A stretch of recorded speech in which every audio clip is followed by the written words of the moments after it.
wabarakatuh. Perkenalkan, saya Lia Lisyaarini, mahasiswi dari Universitas Muhammadiyah Kudus, kelas 2A S1 Keperawatan. Di sini saya akan menjelaskan mengenai anak retardasi mental. Yang pertama, pengertiannya menurut WHO, retardasi mental adalah kemampuan mental yang tidak mencukupi. Carter CHI mengatakan retardasi mental adalah suatu kondisi yang ditandai oleh intelijensi yang rendah yang menyebabkan ketidakmampuan individu untuk belajar dan beradaptasi terhadap tuntutan masyarakat atas kemampuan yang dianggap normal.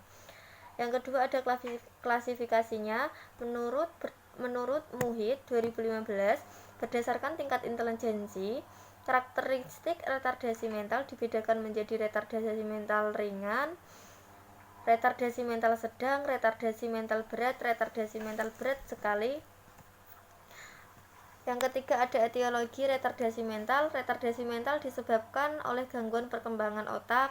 Berikut ini penyebab paling sering dari retardasi mental. Yang pertama ada kelainan genetik. Kelainan seperti sindrom Down dan sindrom Forgill-X yang berkaitan erat dengan kelainan genetik dapat menyebabkan retardasi mental.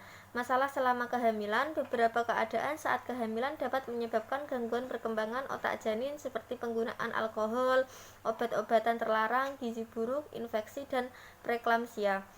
Yang ketiga ada masalah selama masa bayi. Retardasi mental dapat disebabkan bayi yang selama masa kelahiran tidak mendapatkan asupan oksigen yang cukup atau bayi yang sangat prematur sehingga paru-paru belum matang secara sempurna.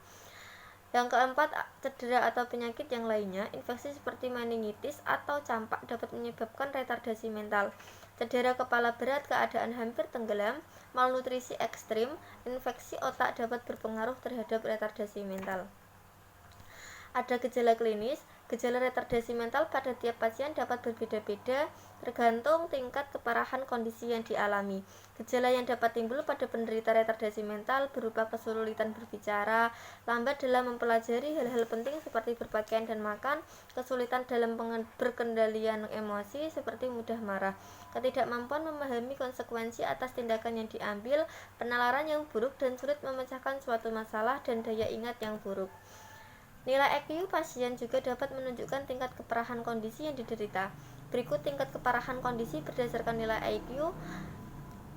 Tingkat ringan nilai IQ sekitar 50-69, sedang nilai IQ sekitar 35-49, nilai berat 20-34, sangat berat di bawah 20.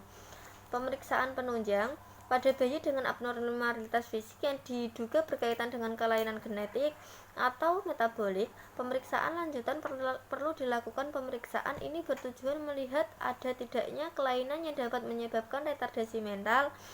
Beberapa pemeriksaan tersebut meliputi tes darah, ada tes urin, pemeriksaan pencitraan otak.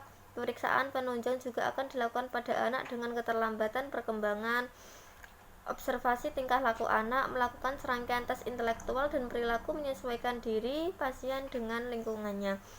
Ada retardasi mental sedang, retardasi mental berat, dan retardasi mental sangat berat. Pemeriksaan penunjang juga akan dilakukan pada anak dengan keterlambatan perkembangan. Tujuannya adalah menyingkirkan kemampuan penyakit yang dapat menghambat perkembangan anak, seperti gangguan pendengaran dan saraf. Apabila tidak ditemukan dan penyebab yang dapat mendasari gangguan pertumbuhan, dokter akan mencurigai anak mengalami retardasi mental. Dokter dapat memastikan diagnosis retardasi mental melalui wawancara dengan orang tua, observasi tingkah laku anak, melakukan serangkaian tes intelektual dan perilaku, penyesuaian diri pasien dengan lingkungannya.